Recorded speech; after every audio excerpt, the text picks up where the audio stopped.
Welcome to Disruptive Successor, a show for next generation leaders in family businesses and entrepreneurs who want to disrupt the status quo and take their existing business to a whole new level. We all know that what got us here isn't going to get us there. This show will provide inspiration, advice, and resources to help you create massive impact. This podcast is sponsored by myself, Jonathan Goldhill, and my company, the Goldhill Group, where we provide coaching for growing companies. I'm Jonathan Goldhill, and my purpose is simple: to guide entrepreneurial leaders in family businesses towards more freedom and fulfillment. I want entrepreneurs to get clarity around the changes that will make them and their businesses more successful so they can experience the same freedom I've enjoyed in my life. Our proven practices challenge business owners to think differently about their business and how they're running it, and quite literally become game changers in our clients' companies. Learn more at thegoldhillgroup.com website, where you can schedule your free strategy session.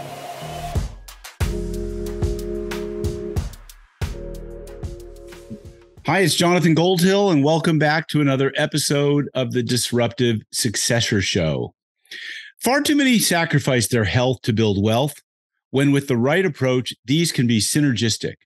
Simply put, navigating the struggle of business is much easier when you have the health, energy, and stamina to do the work. Today's guest is DePron, an online weight loss coach for busy entrepreneurs and businessmen, and host of a high-performance podcast, and the founder of Live Great Lifestyle. Using his extensive training in exercise science kinesiology, combined with strategies learned from a network of elite performers, including Navy SEALs, world champion fighters, New York Times bestselling authors, and more, he has helped transform the lives of everyday men to Olympic-level athletes. Today, he helps high-achieving businessmen and entrepreneurs lose 20-plus pounds of body fat through the lean body method, so their physiques, energy, and confidence match the success they have in business and in life. Luke's dad ran a small business for 47 years, with at one point 6 shops, which Luke worked for in his youth. As a result, Luke has chased freedom from location and is passionate about simplifying the health and fitness process for business owners and entrepreneurs, doing it all online. So, Luke, welcome to the show today.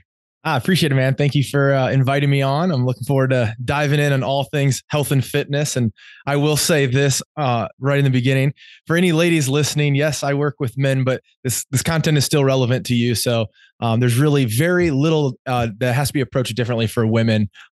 So for the ladies that are listening, you'll still hopefully get some value from this show as well. Well, good. And thanks for clarifying that, because many of our listeners are women, and many of the entrepreneurs that I work with are women, and, you know, women in construction, which is really interesting. So nice. I have a CEO woman who's head of a roofing company in a family business. And it's great to see women taking the lead in what have traditionally been male dominated industries. Yeah. Right, but let's talk about you and your story. So you obviously look like, a really healthy guy. Obviously it took a lot of work. You weren't born looking like this. And so you're living in San Diego, which is a great place to be fit. There's no excuse for not being fit if you live in San Diego, in my opinion.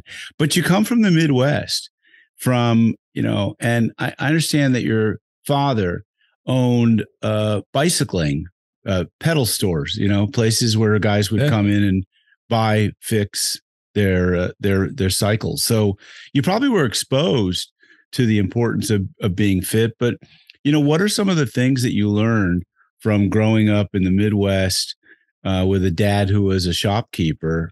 Yeah. I'm sure you get a lot of takeaways from that experience. Yeah. So I got to obviously be around a business owner my whole life, and then work with him in the shop. And I watched a guy who had a labor of love, but worked his absolute butt off. And to a point where I would say, unfortunately, physically, maybe even took a toll on his body. But I saw the importance of obviously caring about what you do, being passionate, being excited. And even though cycling was never even a passion of his, but helping and serving customers really, really was. And we always kind of won out as a shop based on customer service, being there for anybody beyond people who had actually purchased bikes from us, helping out in the community. And so, I learned a lot as far as building rapport and doing sales. I worked as a mechanic. Sadly, that was not my foray. So that was the weak link for me. But obviously, getting to deal with customers one-on-one, in a sales environment in a small business, where I think it's extremely helpful for a lot of people in that I communicated with so many different people in one day. There's like very few places I think that you could replicate that, to where I could have, you name it, across the spectrum of individuals that I get to talk with daily. Well, I think it's interesting, kind of curious as a side note, because I'm a cyclist and have been since I was probably in high school. Ever since I saw that movie, you probably saw it, Breaking Away, where the Midwestern guy from Bloomington he thinks he's in high school and he thinks he's like wants to compete on the cycle with Italians, and everything in his life is about Italian and being Italian in the middle of Bloomington, Indiana. Okay. He's quite the cyclist. And actually, don't know this. I'm gonna have to watch it. So you have to see Breaking Away. It's a real coming of age story for a young man. But like, how does a guy like your dad get into a bicycling business when he's not into cycling? Right. Yeah, he really wasn't. Funny enough, my grandpa actually rode across the United States twice in his 60s. Wow. So he did more of the monumental cycling of anybody in the family. Yeah. So my dad is that in Race Across America, RAM? No, just him and his bike and a buddy. And they went, and I think the first time he did it, in the first 4 days, they got into a fight in the tent the first night or first 4 days and split up and went their separate ways. So he rode across all by himself. I think from Portland to Portland, I think he did the route. Did it twice. And this is back when, the time and the gear that you had. Yeah. My dad tells the story. He goes, yeah, he showed up with like cast iron skillets that he was planning on taking. And, he had to help him cut 50 pounds down. And so my grandpa would have been more of the cyclist, but my dad got in it really just as an opportunity. It was a sporting goods store originally and a hardwood, not a hardwood,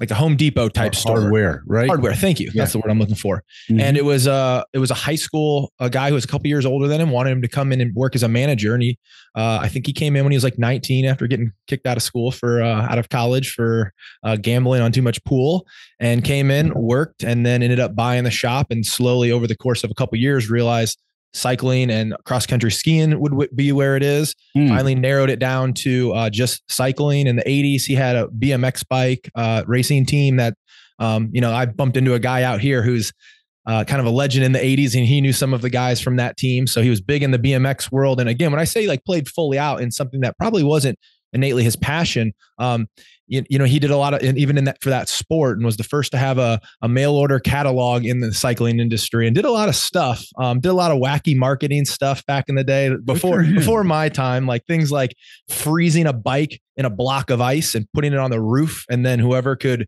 guess when it would fall out of the melted ice would win the bike, stuff like that. And wow, that's crazy. Yeah, that's so much fun. Yeah. So a lot of these, small business marketing things that he had to figure out how to make work. Yeah. Well, so interesting. So I think there's two primary listeners to this show, and I want to talk with you today about, for both those listeners, the primary listener, which is my client, avatar, yours as well, as I understand, is that next generation leader. Typically I say next generation because they're 25 to 40. They're more coachable than old folks like myself. Hey, you said it. Yeah. And they're probably looking to grow or scale their business up, and they've got big vision, big aspirations. And so you and I both know, and so do they, hopefully, that if they don't take care of their health, their fitness, their stamina, like it's going to be really hard to go the extra mile, I guess. And I'm going to let you, put it in your own words. But before we do that, I think there's this second personality or person who's listening to our show, and that is the older generation. And they're more likely to be my age. And so I would say that they're maybe somewhere between 55 and 70 years old. I know a lot of them are not listening to podcasts at that age, but still at the 55, 60, they're listening to some podcasts and they're thinking about transition, maybe succession, because they come to this show. This show is principally about family businesses and supporting next generation leaders and how to scale up their business, and older people and how to, pass it along to the next generation. So let's first talk to that younger generation. And maybe you could just talk to us in terms of global generalities or global thinking. Sure. Why is health and fitness so important? Why is it part of the curriculum in school growing up, and that people just don't pay enough attention to, and maybe they do more now, but sure. Well, I'll say this, the inputs for both of those generations, the good thing is the actual inputs of like what you're going to have to do, they're going to be very similar. Obviously, how you install those rates of exposure, I think are going to be different. But if you're that 25 to 40-year-old guy who is in the thralls of building your business and obviously time and stress, and there's a lot time limitations and stress is high. These are all real things. It does start with just recognizing that when the vehicle taking you through this journey of life and this journey of building business is operating at a higher potential, everything will go smoother. And the easiest way to kind of self-test this is to just, imagine the last time that you were sick. And when you're dragging from being sick and like how unproductive and just terrible you feel. And it's really hard to perform. What you might not realize is, again, if you're a guy who's 40 pounds overweight and you're getting winded when you go up the stairs, there's a degree or a next gear that you just really haven't exposed yourself to. And until you kind of taste it and get there, you really won't probably understand that it's real, but it's something that everybody I work with, people who want to lose weight, there's definitely a vanity piece that starts with it, but I can guarantee you that everybody who sees it through, the biggest thing that they're raving about is how they feel. Okay. To wake up with more energy, to have better sleep, have better sex, right? Right. It's how you feel. So let's dive into some detail on those last few points. I mean, let's assume, and I'm putting you on the spot here, that there's a basic fitness checklist that you need to pass, So if I'm an entrepreneur and I'm 25 to 40 years old and I'm kind of, that's kind of like peak physical time of my life. Like what's the minimum? What's acceptable and versus exceptional? I mean, give me examples. Like you should be able to climb or do, 5,000 steps a day, or you should be able to do 20 minutes of aerobic fitness at, get your cardio. Like what's the baseline for? That's a great question. You're the first person, and I've done a lot of interviews to ask me actually that. And I like that. And I will be reflecting on that more later after this. Okay. I would say, I'm sure you have some of your gut check stuff. It's like, that guy can't pick up 20 pounds of weight. That's a freaking problem. Right. Yeah. It's funny. I tend to look at things that in your life, right? Like, man, if you can't keep up with your kids, it's like you mentioned that, being in the prime of your 25 to 40-year-old life, gosh, how many guys and again, gals too, that you talk to, and it's like the peak fitness point of their life was 18 high school sport. Right. And it's like, you're still not even a fully developed adult. Like that's tragic to me. Right. So I would say, I think a big, a key indicator would be, do you have body weight norms? Meaning if your body fat percent is, well over 15% as a male, or well over, 18 to 20% as a female, it's probably time to, do due diligence and make some course corrections. So I do think body composition is a really good leading indicator. When you make the adjustments that are going to make those corrections, you're going to see biomarkers improve, usually on cholesterol, fasting insulin, all of these other things are going to come with it as well. When we talk, I think strength. Do we have to go into a water tank to do the actual test? I've done that. No, that's not necessary. I mean, you can use estimations. Again, it's really more about, hey, what's the improvement from where you're at? Okay. So if we have relative change, regardless of how we're monitoring things, that's fine. If you're a data nerd and you want to go do a dunk test, you can get a little bit more accurate, but everything's going to have a measure of error, whether you're using, say, something like bioelectric impedance analysis, where you stand on your scale and it tells you your supposed body fat. It's more about, is the margins of error going to be similar when you retest? Okay. But as far as performance ones, I will say, I think there are some like strength outcomes that I think do make sense. Again, if you're someone who, I'm not saying everyone needs to be able to go deadlift and split squat and do all these heavy lifts, but man, if you can't do, say, a split squat with 35, 40 pounds and you're a male in each hand, we want to work up to that. We want to have that capacity. Mm-hmm. It could be something like, well, hey, do you have the ability to do a pull-up? And for many people, that's going to be a hard no, particularly again, if you're carrying extra adipose body fat, that would be very, very hard. From a cardiovascular standpoint, to me, it would be, are you able to like get out and actually do a moderate degreed hike? Not pounding up the pavement, running up hills, but like, could you go hike a decent trail where you're going to get winded, but could you keep going? Like, these are, I think, really good indicators of just general aerobic fitness. You don't have to be out sprinting up the hill. Then the elite side, now we're talking and we're leaning in more into the fitness side of things.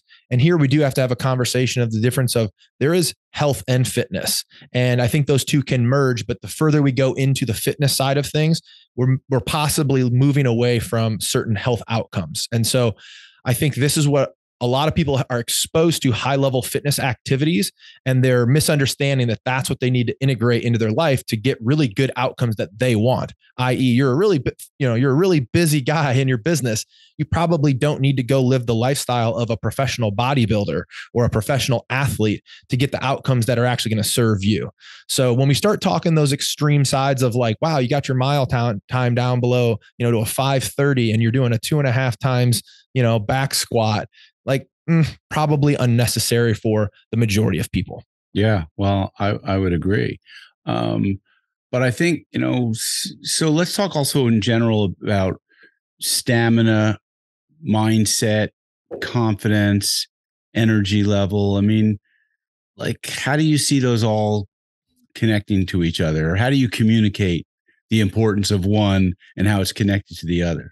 Yeah. And this is the stuff that feels, I think, I don't know if esoteric's the word that I'm looking for, feels, it's fluid, right? And it's something where I always joke, I go, you always know when somebody has kind of gone through a bit of a fitness and a lifestyle transformation because they don't shut up about it. They're obnoxious about it. They're posting about it online. They're telling you they did their workout and they're posting pictures of their meals. And the reason, again, they're doing this is there is some vibrance and some vitality that comes with this. And outside of saying, man, you just wake up feeling really good or that you have energy for days, I think it is hard to quantify. But when you've taken those steps and you start to get the ball rolling, and again, some body fat norms start to restabilize, that is the stuff that really gets unlocked to where you realize, man, I was really underperforming. I was tired. Again, I couldn't think as clearly as I do now. And it shouldn't come as a shock that your physical self, when it is optimized, it's going to perform better. Again, hate to use the car analogy, but if the tires are aired up and the brakes are tight and the steering wheel's tight, it just works better. And it's no different with you. Yep. Understood. So you have some kind of a framework that you use with entrepreneurs to lose weight and improve their confidence and energy. Yep. Can you tell us what that is? Sure. So the lean body method is basically how we install the building blocks of what we need to do to, again, kind of restabilize the body fat percentage. And it's really, I can break it down to 3 simple steps. And of course, within those steps, there's going to be the minutia. But it's basically we build, we fuel, and we move. Mm-hmm. So in the build process, we're going to install a minimal effective dose resistance training program that's really built around some very basic kind of biomechanical movement patterns, things that you would do throughout the day. So when I say minimal effective dose, this is, of course, we need to meet you where you are. So again, if you're the 25-year-old versus that 70-year-old, we're going to have very different conversations of how we're going to bring that input into your life. And then we're going to leverage basically what's called progressive overload. And the idea is over time, we are simply going to stack in more effort and create a stimulus that's going to force your body to respond. With a SMART program, I think you can have massive results from 2 to 5 short workouts in a week. Then we're going to have the fuel phase. And this is where we do have to step into a nutritional framework. For most people, we are going to have to audit the intake somehow. There's going to be an individual component on this. For some people, hey, you're super type A analytic. Maybe something like MyFitnessPal is going to serve you. I'm personally not a numbers guy. I'm the guy that if we split the check, somehow I make money. So for me, maybe MyFitnessPal isn't the tool. For others, we're going to use things like photo food journaling. some way to audit the actual tangible amount of food that we're eating. And then, of course, we're going to take that a layer up and we'll start to look at macronutrients, the proteins, the fats, and the carbs. And we'll start tinkering with those to bring you into a position where those provide you with the most fuel, so where you feel the best and you're focused on eating foods that you actually like. Which, shocking that has a sustainable, practice built into it if we focus on things that we actually like. Right. Yeah. Crazy. I know. Versus everything else you hear, like, you got to cut out this, you got to do that. And then the final piece is the move phase. And the move phase is really just trying to integrate movement into your daily life before we focus on probably adding on if necessary. And we're going to use the move phase to more stimulate caloric burn to drive that fat loss. Whereas most people are trying to drive fat loss through their workouts, and that is not the focus whatsoever with the workouts. It's to retain muscle, to build strength through movement patterns. We focus with the move phase on stimulating caloric burn, but ideally we're trying to do that within, again, frameworks that feel like they're added into your life rather than added on, because again, adding more things to your plate as somebody who's busy, not going to get you there.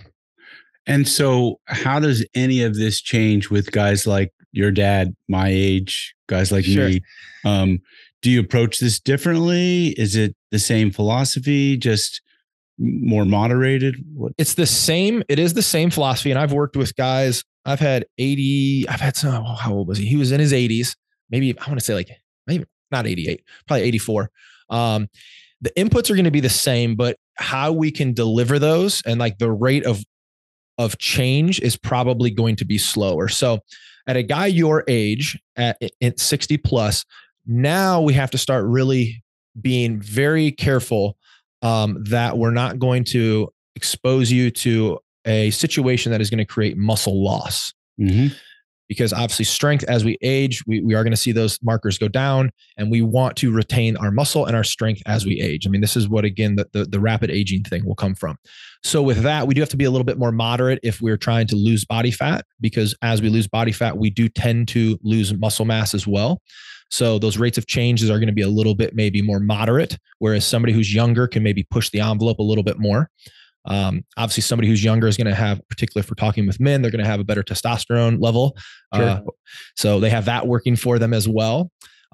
Older gentlemen, also, we are going to possibly need to deal with maybe a level of corrective exercise. There may be a level of muscular imbalances that have kind of not set in stone, but the path has been worn a little bit more through a few more years. I can relate to that. Yeah. And so there may be an instance where a level of corrective exercise does need to be implemented. And again, this just becomes part of your workout and becomes a phase. But eventually, even with that, you will transition to where, hey, let's just get you back to focused on these few core exercises that are pretty simple. And then again, the ramp up period goes from there as well. So I'm someone who's had lower back problems different times in my life. Cycling, excessive cycling, some might say. Some would be like, you rode that many miles? Yeah, that kind of cycling that got me really into yoga. And if I didn't get into a yoga class by Monday or Tuesday morning, I would be sort of sitting in a position in bed with my knees bent up because it was pulling so hard on my hamstrings. So many years of creating that pattern, my hamstrings have been pretty tight, I think, from a lot of cycling. And hip flexors as well. Hip flexors super tight. IT band really tight. Glutes weak. I get all this when my trainer. He's like, you got to stop cycling so much. You're overdeveloped in certain areas. Under, and I think that's what you're talking about. And true confessions, like there's a habit that I have in the kitchen where I like to snack on. It's healthy snacks, but it's eating nuts, and it's a lot of fat in nuts. And only when I'm really conscious and trying to move away from doing that can I grab for some celery or carrots or radishes. Well, who's going to pick that option over nuts? Of course. Yeah, but I mean, the pistachios were coming right out of the bag. They're so good. Of course. So I think these are hard habits to change. And I talked about maybe, coachability of the younger generation when habits are still forming. It's really hard for us older guys who have well-worn patterns, It is. And again, my clientele like yours does tend to fall into that 25 to 40-year-old range. But at the same time, I got an uncle right now who we got him got him going. He's down. I think he's down like 30 pounds now. And I say this with as much respect as possible. He came from like his eating was completely degenerate and, drinking and eating terrible foods. And so, I watched him completely do a 180 in a very impressive manner. But this is where there is a little bit of an educational component in what I do. And I think particularly around the food, there's a lot of confusion, a lot of marketing that unfortunately sets people up for failure. So, in a situation like yourself, like having an understanding that like a cup of cashews has about 720 calories, I think, give or take, say 100 calories. Right. That's a significant caloric load when you look at the volume of food you're getting, particularly now if we start to talk about women. And this is some of the difference that I'll see with women is they have smaller caloric, they have smaller margins of error because their calories are going to be obviously smaller for most women, as they tend to be smaller and have less muscle mass. Right. So for a guy like yourself, like if you recognize that would be called a fail point food for you, that'd be one that we do want to probably remove from the house. Doesn't mean not ever eat, but we now have to get strategic with how we integrate that into our diet. And the strategy is very simple. We use moderation as a buying strategy, not an eating strategy. So makes sense to me. I never eat a cup of nuts at one time. Oh, I easily could. But I grab a handful here. Yeah. And the handfuls they're smaller each time. They're like cut in half, but it's challenging. So again, as we get older, can we use our own strength, our own body weight to build resiliency and build strength? In other words, the basic isometric type exercises that some of us learn, push-ups, sit-ups, things like that. Is that enough for some people? We're likely going to want to push that further. We're going to want to push that envelope. So I think push-ups are good. For most people, I actually would, like, particularly you in your situation, I would absolutely never have you do a sit-up based on the imbalances from the cycling. And probably 90% of people listening to this, if you're spending time at a desk, we would want to get rid of that exercise as well.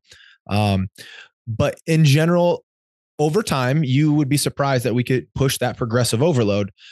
Body weight, particularly say leg exercises. It's like, well, gosh, your legs are carrying around your entire body all day long. So what is a body weight squat really going to accomplish for you? When we look at from an efficiency standpoint, we could take that same squat exercise and we could just load it with a kettlebell by having you hold, again, maybe it starts off with 15 to 20, but you might work up to where you're holding a 40-pound kettlebell and moving into a squat. And now that the time acquisition there is so much more productive because you are only going to need, say, 15 reps versus if I said, hey, Jonathan, give me body weight air squats until you are 2 reps from failure. It's like, you might be there for a while. So suppose, Luke, that you're an entrepreneur or busy executive and you're traveling a lot and, maybe the hotels you're in don't have a gym, don't have a kettlebell. What would be the 3 pieces of equipment you'd bring to a desert island if you had to go? Yeah.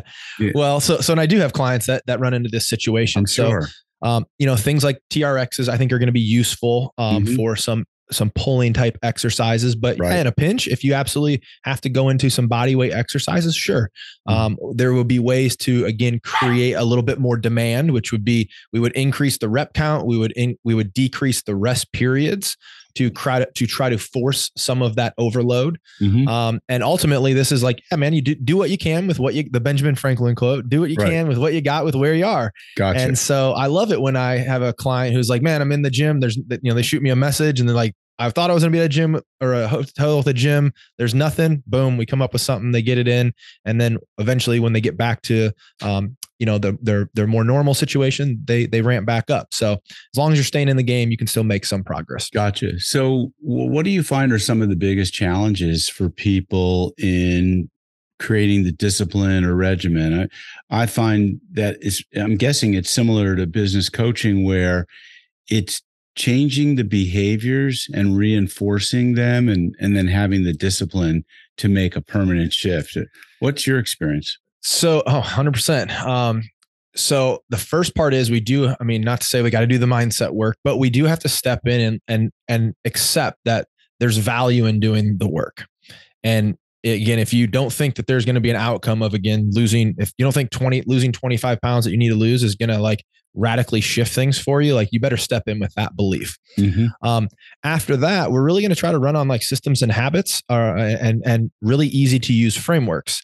Obviously I bring a ton of accountability, but it's really setting minimum standards and holding ourselves to those standards. And I'm really big on this. We set guaranteed minimum standards. So when I work with, when I have people go through an intake form, I have a line that says, how many days can you realistically dedicate towards exercise? And Jonathan, I cannot tell you how many times someone puts 7 days.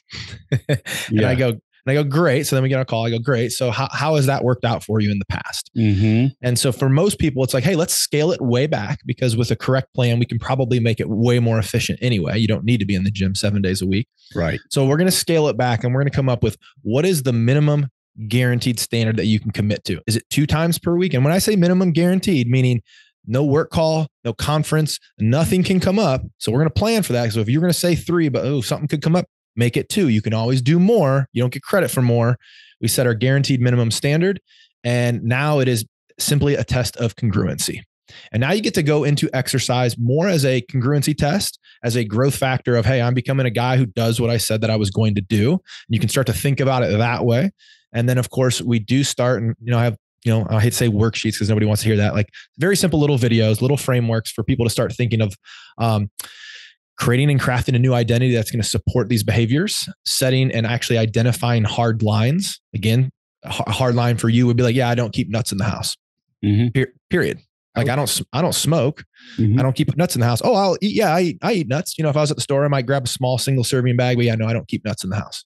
And like, so we can start to actually tactically drop these in based on where are we personally struggling. Man, every time I get home, I'm so exhausted. I don't do the workout. Great. Right. We got 2 dumbbells. We do them in the office before we go home. Can you be that guy? Yeah. And so it's really crafting it unique to you. We have these main inputs, but then ultimately it's like, what barriers can we put? What guideposts can we put so we actually get these things done? And then once you've made the leap, it's easy because you feel better from it. So why wouldn't you do it? The food that you're eating that you like, and it makes you feel better. You're focused on eating foods that you like. And then it becomes pretty self-fulfilling. And this is again, where like everybody becomes like an exercise junkie and it's easy. Interesting. All right. So tell us a little bit about your business. You've gone from, has it always been a virtual business for you? Did you go from being a trainer to like, this is a new business model, I'm going to do this all on Zoom? Did COVID drive this? Tell us a little bit about. Yeah. So I've done everything in the fitness industry I've done sport performance. I did personal training. I was doing my own personal training for a while, running my own little personal training business. I got hurt and I hurt my back and ended up in a rehab studio getting work done and ended up getting hired there. So I spent about 3 years doing corrective exercise, working with doctors of physical therapy and chiropractic. So this is where some of the corrective exercise comes from.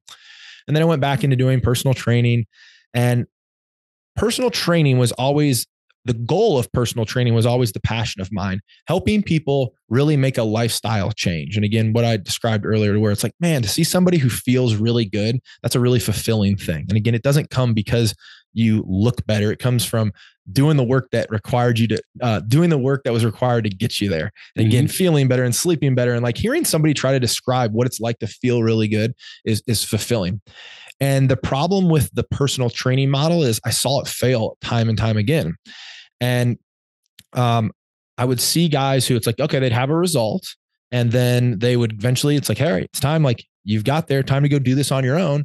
And time again, I would get a call and it's like, hey, like, I think I need to get back with you. I've put back on blank. And it's like results weren't sticking. And it really hit full force for me. This is probably, 5 or 6 years ago. I was working with a client and he goes, well, yeah, this is easy for you because you're a fitness guy.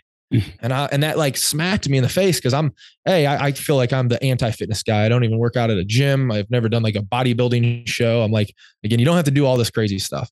Right. And I looked at this guy and we'll call him Tom. And I'm like, Tom, like you're doing not the same workout as me, but I'm educating you and I'm coaching you. So clearly you're ingesting my philosophy around this stuff. Same thing around nutrition. So we're doing similar things. I'm like, you're a fitness guy. Like you're doing this. but he never really bought into it. He never took it on as an identity. And what I found is, as a trainer, people were checking the box, saw my trainer, where that's not enough. You do have to take on a lifestyle approach. The habits that you do outside the gym are probably going to be way more impactful than really the 2 to 5 workouts that you do. So by moving online, I was actually able to kind of wrangle more of these components for people, help them moderate their nutrition, and also give them more of a space to actually grow and become the guy who like does the workout on the day that he didn't want to, not because his trainer's there counting his reps, but it created more space for them to actually grow. I'm able to provide the container through online. There's tons of data points that we're going to collect, and tons of feedback for me to help to steer plans. But ultimately, it's going to be on you to execute. I get to Sherpa you through it, but I can't drag you through it. And that was the huge differentiator. And I'm sure you've experienced this, something very similar as a business coach. Yeah. So tell us a little bit about, where do people find you? What should they expect when they come see you? Like, if they're looking for someone like you, how do they look at you compared to the other people that are out there, maybe someone local in their community? Well, again, I think there is probably some great options out there. I would say this: make sure the person that's trying to support you understands your situation. Mm-hmm. I don't work with single moms of 3.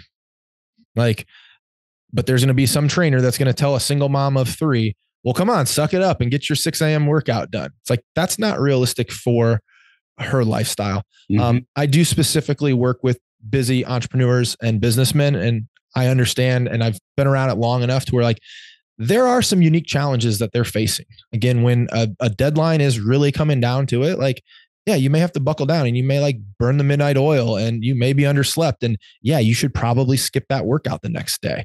And so somebody who's looking for support in that arena, yeah, I do think I'm able to support them probably more than the average maybe person who is not to toot my own horn. Yeah.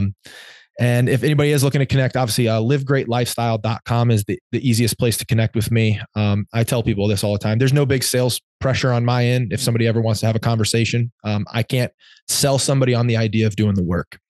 If you've come to the realization that like, hey, I'm not showing up as the guy that I should, and you're ready to do the work, I can help you optimize that process. Awesome. Well, you're an unusual guest for this show, but as a guy who's believed in being fit all my life, and I think it gets a little harder as you get older and as you're traveling more, you don't necessarily have your routines. I don't have my fitness coach in town. He's in Los Angeles. I'm in New York.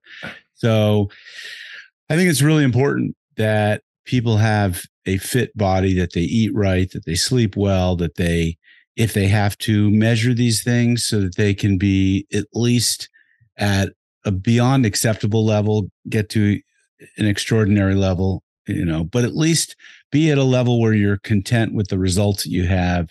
And I think all of this plays in very well to being more successful in business.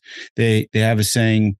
There's a saying that, how you do anything is how you do everything. Yep. And so if you don't treat your body well, you're probably not treating your employees that well. If you don't if you don't take care of your physical, your energy, or, then, what are you doing to nurture the people that are working for you? Yep. And, encouraging them to be their best. Because ultimately what employees want, I think, in a boss is to be challenged and to be recognized and rewarded. And, I think that goes along so well with this thinking of, well, what am I doing to take care of myself? And am I rewarding it? Am I recognizing it? And so all that stuff. So, yeah. And I think, as leaders of businesses who do have employees and who are trying to, get their employees to be more invested in their community, in their business, it's like, gosh, as a leader, it's like, are you showing up in a position to where like they would want to be? Or it's like, gosh, Fred's so stressed out. He just stress eats all the time. Like, is this really the business I want to be involved in? And, I tell everybody, it's like, it's not as hard as it seems. Once you get the ball rolling, it should at some point arrive to a place where a lot of these things are like brushing your teeth. You do them, you don't think about it. It's just part of the routine. It takes up very little time, but the rewards are absolutely massive. Sounds great. Live Great Lifestyle. That's where they can find you. Yeah. Luke DePron. Thanks so much for being a guest on the show today. Sorry if you guys heard any background noise, dogs barking, people coming in and out of a room. Luke, it was great to have you on the show today. My pleasure. Really enjoyed chatting. Okay. This podcast is sponsored by myself, Jonathan Goldhill, and my company, the Goldhill Group, where we provide coaching for growing companies. I'm Jonathan Goldhill, and my purpose is simple: to guide entrepreneurial leaders in family businesses towards more freedom and fulfillment. I want entrepreneurs to get clarity around the changes that will make them and their businesses more successful so they can experience the same freedom I've enjoyed in my life. Our proven practices challenge business owners to think differently about their business and how they're running it, and quite literally become game changers in our clients' companies. Learn more at thegoldhillgroup.com website, where you can schedule your free strategy session.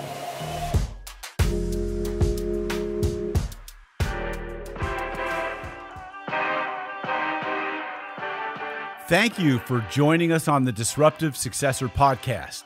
If you enjoyed today's episode, please subscribe, review, and share with a friend who would benefit from the message. If you're interested in picking up a copy of my book, Disruptive Successor, go to disruptivesuccessor.com.